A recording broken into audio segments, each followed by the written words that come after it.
Y en este caso la sarcoidosis es una patología que al no ser muy frecuente en nuestro medio, cuando la diagnosticamos decimos que hacemos un diagnóstico de exclusión.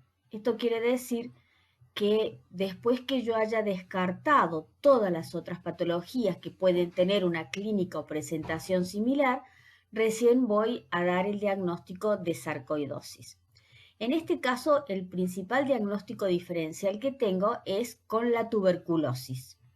En la imagen tenemos dos microfotografías de granulomas.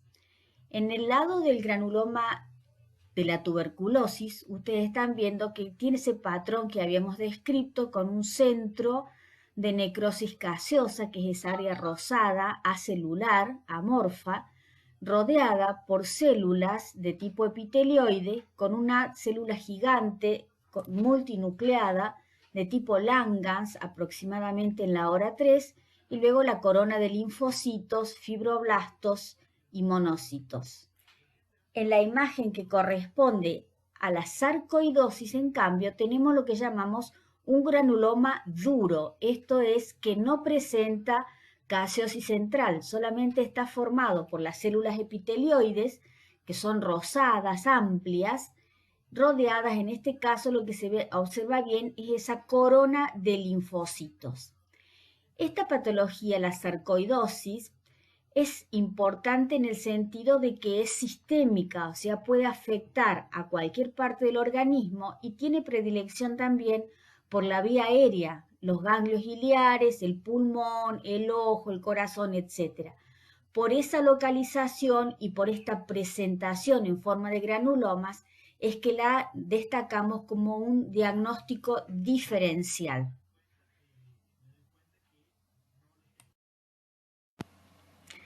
La sífilis es también una enfermedad granulomatosa, es una enfermedad infecciosa producida por la espiroqueta pálida y es considerada una enfermedad venérea, es decir, adquirida por contacto sexual. Esto pasa en la mayoría de los casos, aunque también hay que considerar que hay una forma transplacentaria que es importante. En la foto que estamos viendo, en la primera, en la de la izquierda, vemos un fondo oscuro, un estudio en fondo oscuro donde se puede ver la espiroqueta. La foto de la derecha es una técnica especial que también pone de manifiesto la presencia de la espiroqueta. La sífilis adquirida, o sea, la que se adquiere por vía venérea, tiene tres periodos principales: la sífilis primaria, secundaria y terciaria, habiendo entre la secundaria y la terciaria un periodo de latencia que puede durar inclusive varios años. La sífilis primaria aparece aproximadamente 3 semanas después del contacto sexual. Se localiza habitualmente en los órganos genitales, el pene, la vagina, el escroto, pero también puede estar presente en otros sitios como en el cuello de útero, la garganta, la boca y la piel. Habitualmente es una lesión única, es un nódulo indurado con bordes sobrelevados, netos, con un fondo deprimido, ligeramente deprimido, es una exulceración, por eso va a curar ad integrum y es no dolorosa. Se va a acompañar de un ganglio satélite inflamado tributario de la zona afectada. Este nódulo, este chancro, es contagioso en este periodo, de tal modo que si nosotros hacemos extracción de material del fondo del chancro, vamos a encontrar la espiroqueta, sobre todo si la ubicamos en fondo oscuro. Esta lesión en aproximadamente 4 a 6 semanas va a curar, va a desaparecer y va a pasar a una fase de sífilis secundaria. La lesión histopatológica característica de la sífilis es la endoarteritis obliterante. ¿Qué quiero decir con esto? Que hay una proliferación de las células endoteliales. con lo cual el resultado es que toda la pared se engruesa y la luz se hace muy pequeña. Esto compromete la irrigación de los tejidos. Esta lesión la van a ver en cualquier estadio de la sífilis y en cualquier órgano que esté afectado por la sífilis. Después de 6 a 10 semanas de desaparición del chancro de la sífilis primaria y por la diseminación que hay por sangre, va a aparecer la sífilis secundaria. La sífilis secundaria tiene una localización preferentemente cutáneo-mucosa y de estas zonas de la piel que elige tiene preferencia por las palmas de las manos y las plantas de los pies. ¿Qué lesiones vamos a encontrar a este nivel? En piel prácticamente todas, pueden ser máculas, pueden ser pápulas, nódulos, ampollas, escamas, hay una gran variedad de lesiones que pueden aparecer en la piel. Recuerden, especialmente palmo-plantar. Pero hay otro grupo de lesiones, otro tipo de lesiones que aparecen en las zonas mucosas o en las áreas de transición entre la mucosa y la piel o áreas húmedas de la piel como en el pliegue interglúteo, como en la región perianal o en las axilas, y se trata en este caso de una lesión sobrelevada pero plana que se llama justamente condiloma plano. Este condiloma plano también es contagioso, puede ocasionar contagios si se entra en contacto con esta lesión.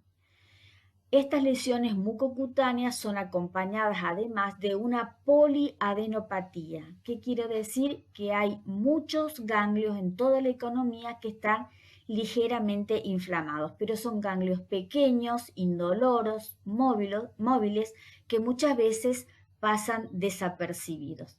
La clínica que va a sentir el paciente es variable, desde no tener nada más que las lesiones en la piel y en las mucosas, hasta un decaimiento, un ligero malestar, una ligera febrícula.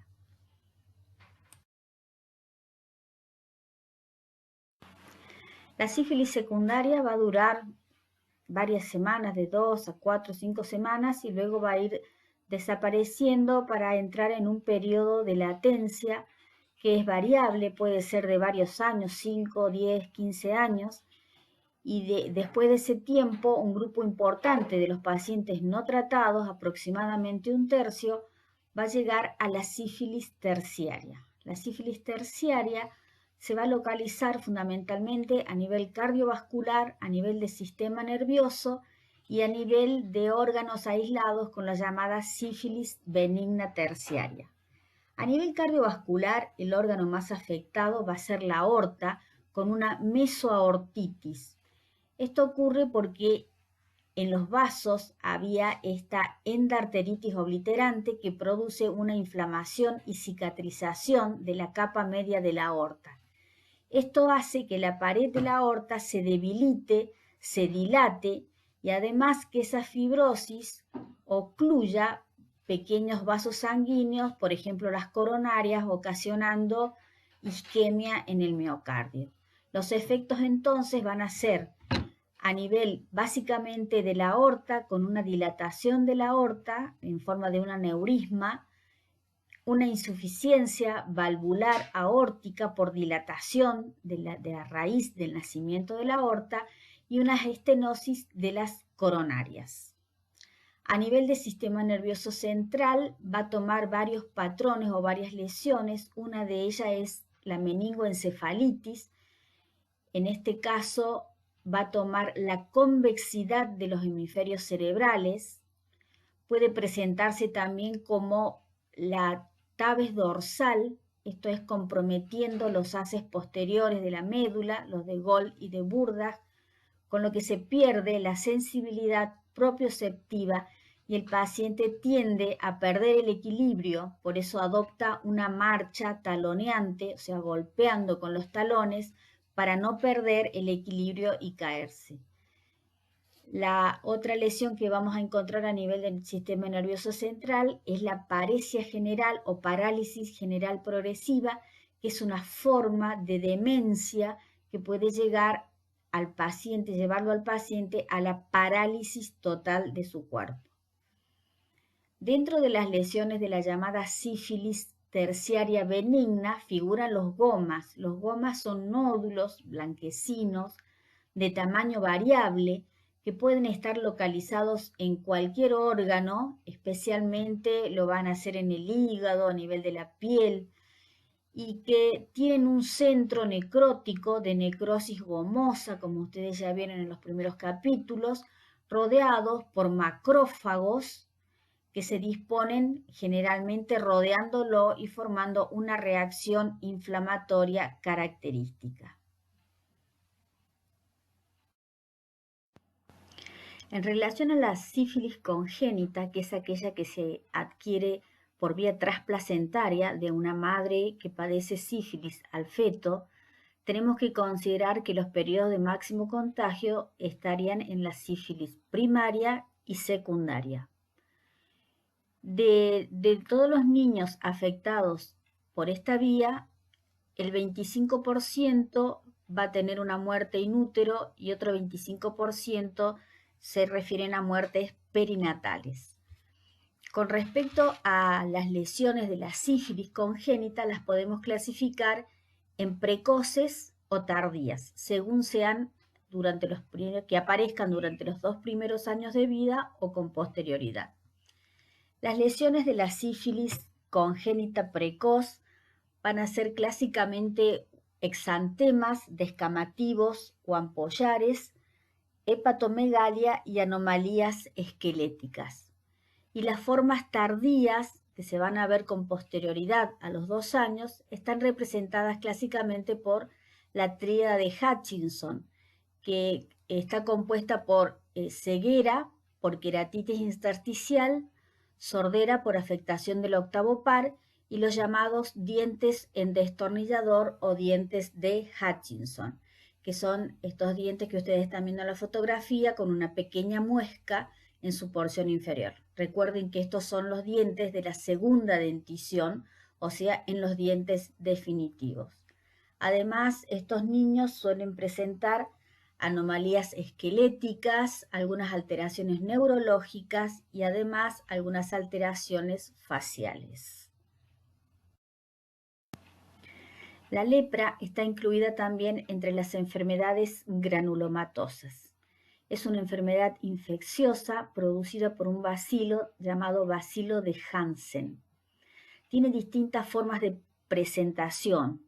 Hay los llamados grupos polares, que incluyen a la lepra tuberculoide y a la lepra lepromatosa, y hay un grupo de manifestaciones o de formas inestables donde vamos a incluir a la indeterminada y a la dimorfa. El bacilo es el mismo, pero el paciente es diferente. En el paciente que pueda desarrollar hipersensibilidad y reaccionar mejor desde el punto de vista inmunológico al bacilo, va a ser la forma tuberculoide. El que no pueda reaccionar adecuadamente al bacilo va a ser la forma lepromatosa. Los otros 2 grupos son, como ustedes están leyendo, una forma indeterminada donde no hay lesiones características, hay una sospecha ante la patología, y la dimorfa es la que incluye lesiones de los 2 grupos polares. Estamos viendo una fotografía, una microfotografía de una técnica especial, con una técnica especial que es una técnica de Ziehl-Neelsen. Recuerden que esta técnica la aplicamos para ver bacilos ácido-alcohol resistente, porque este bacilo comparte con el de la tuberculosis esta característica de ser ácido-alcohol resistente. Es decir, que si no le aplicamos esta técnica de Ziehl-Neelsen no lo vamos a poder observar en los tejidos. Con respecto a la lepra en general, recordamos que es una enfermedad infecciosa, que es crónica, que es endémica y que tiene predilección por la piel y por los nervios. Su forma de contagio, lo más probable es por las gotitas aerosol, ya que también suele acantonarse en el tracto respiratorio superior. Decíamos que esta enfermedad tiene dos formas polares de presentación. Una de ellas es la lepra tuberculoide. Que tome esta forma tuberculoide está muy relacionada con la inmunidad del paciente. Este paciente tiene la capacidad de reaccionar formando granulomas. Entonces, la lesión característica que vamos a encontrar en este paciente a nivel microscópico son granulomas. Estos granulomas se van a ubicar en la dermis y suelen tener localización perianexial, perivascular y perineural. Esto explicaría la expresión clínica de esta patología.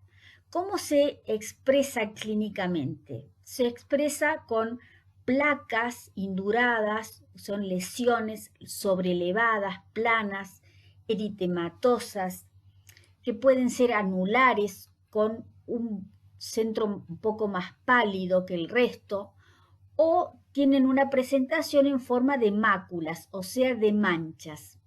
Si nosotros investigamos clínicamente este paciente, vamos a ver que en estas zonas comprometidas, especialmente las máculas, la sensibilidad está disminuida o está alterada. Esto se explica porque en la microscopía decíamos que hay granulomas que tienen localización perineural.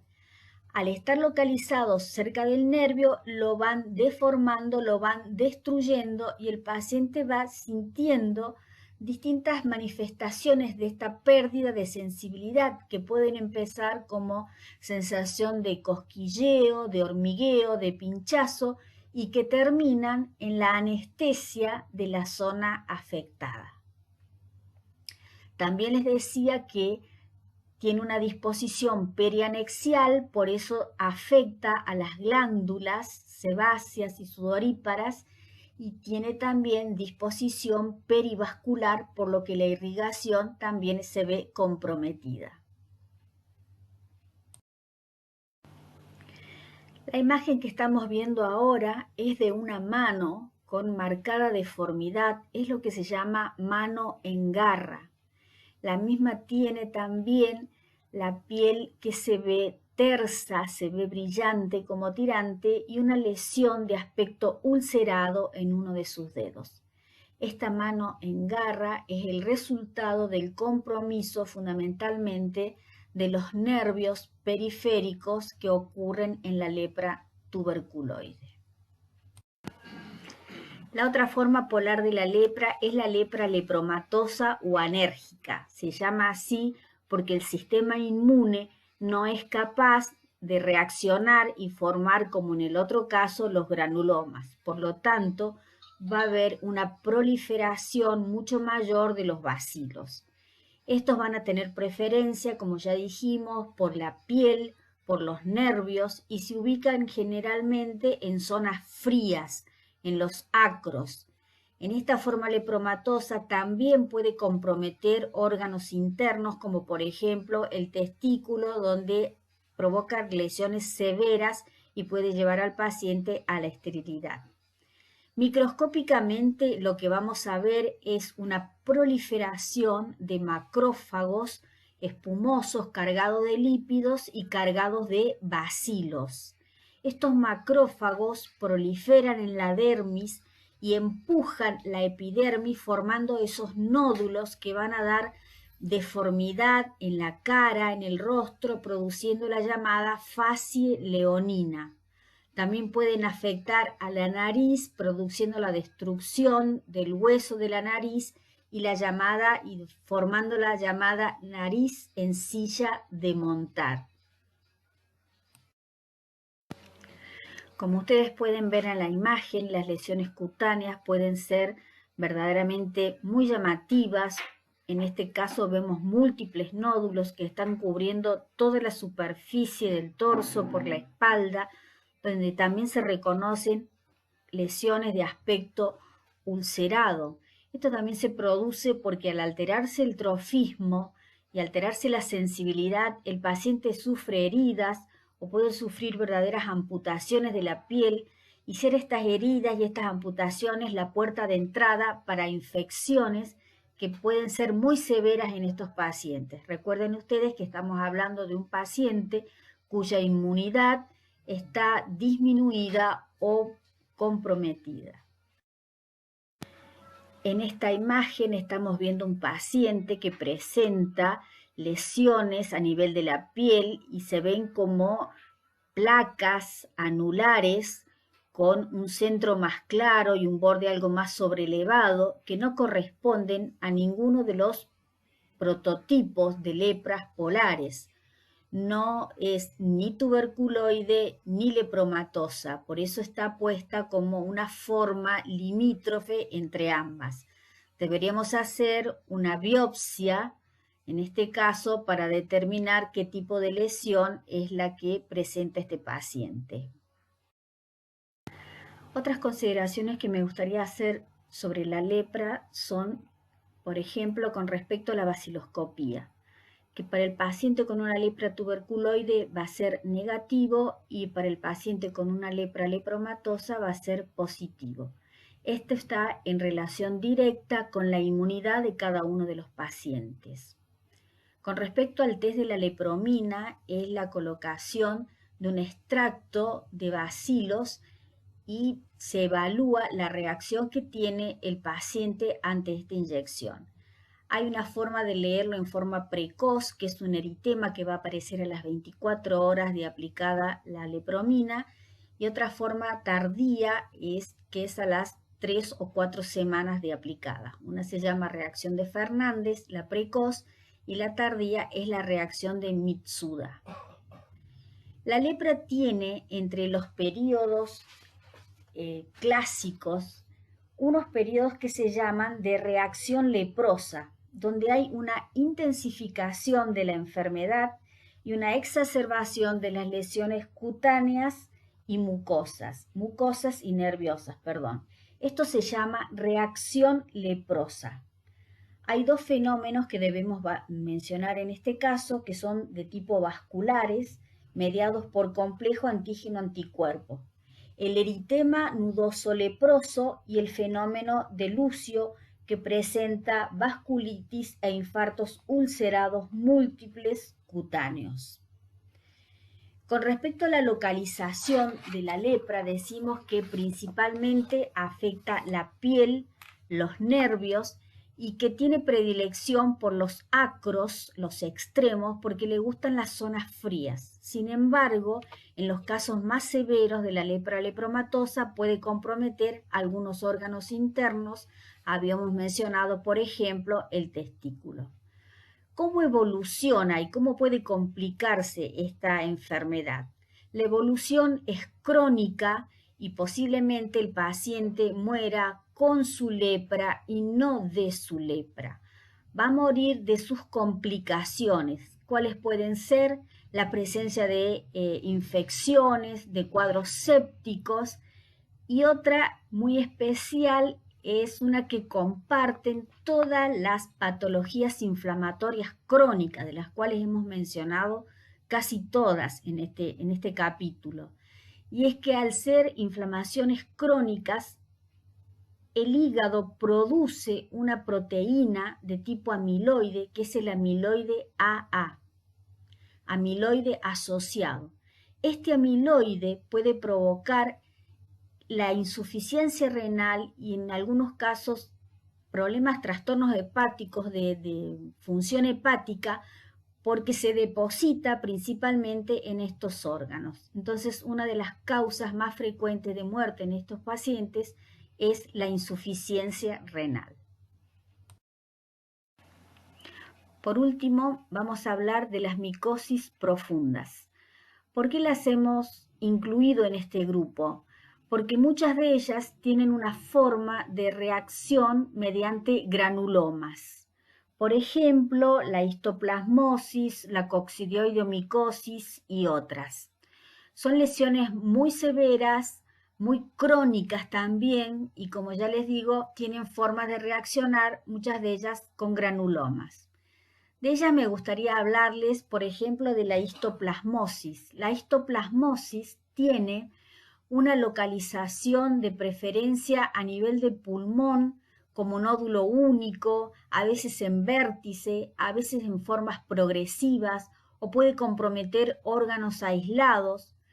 Puede tener en su granuloma algún centro de tipo necrótico, en este caso sería una necrosis de coagulación, pero de todos modos me lleva a establecer un diagnóstico diferencial con la tuberculosis.